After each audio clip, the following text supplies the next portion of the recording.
সবাই মিলে একসাথে বড়ই মেখে খাওয়ার আনন্দই আলাদা। তো আমি বড়ই মাখবো, তো আমাদের বাড়িতে, আমাদের বাড়ির আশেপাশে প্রতিবেশী যে বাচ্চারা আছে তারা সবাই চলে আসছে বড়ই মাখা খাবে।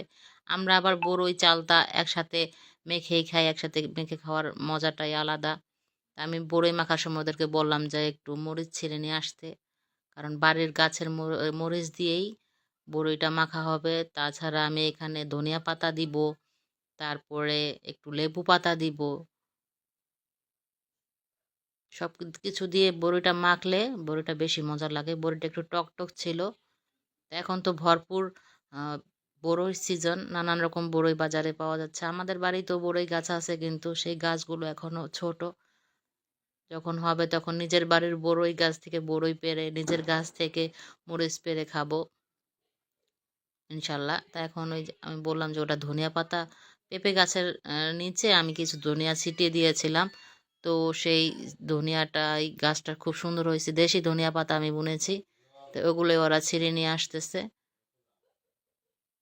ধনিয়া পাতাটা দিলে বড়ই মাখাটা বেশি মজা হয়। তাছাড়া আমি বিলাতি ধনিয়া পাতা গাছও বুনেছি, ওখান থেকে ওরা ছিঁড়ে নিয়ে আসতেছে। ধনিয়া পাতাটার ফ্লেভার খুবই ভালো লাগে। শীতকালে যে কোনো তরি তরকারিতে ধনিয়া পাতা দিলে ভালো লাগে। তো বড়ই মাখাতেও আমি ধনিয়া পাতা দিই, তারপর চালতা মাখাতেও ধনিয়া পাতা দিই। এখন ধনিয়া পাতাটা ভালোভাবে ছেঁচে নিব। আমি একটা পাতিলের মধ্যে সব কিছু ছেঁচতেছি, কারণ পাতিলে ছেঁচলে কি হয়, যেটার যে একটা রস আছে সেটা জামা কাপড়ে এসে, যেটার কষ্ট এসে লাগে না, ছিটে না। আর বড়ই কেনার সময় যেই দোকানদারের কাছ থেকে বড়ই কিনছিলাম সে কিছু মরিচ মাখানো লবণ দিয়েছিল। এই লবণটা একটু আলাদা স্বাদ, লবণটার কালারটাও খুব সুন্দর। সেই লবণটাই আমি দিলাম, আর একটু চিনি দিয়ে দিব। টক বড়ির মধ্যে একটু চিনি দিলে স্বাদটা একটু বেশি লাগে।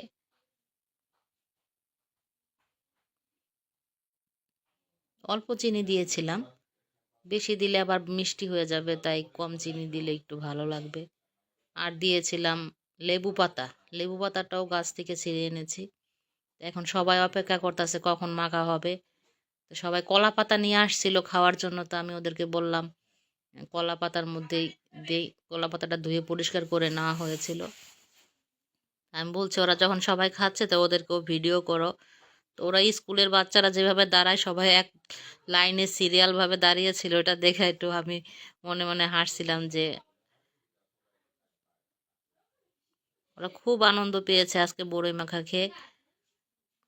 আসলে সবাই মিলে একসাথে খাওয়ার একটা মজাই আলাদা।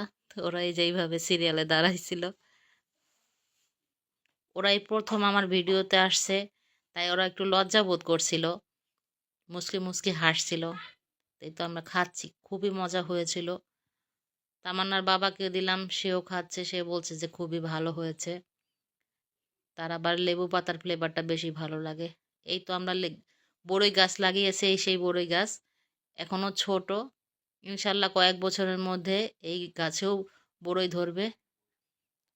আরেকবার আপনাদের কাঁচা পেঁপে মাখিয়ে দেখাবো। কাঁচা পেঁপে তেঁতুল দিয়ে মাখলেও অসাধারণ লাগে।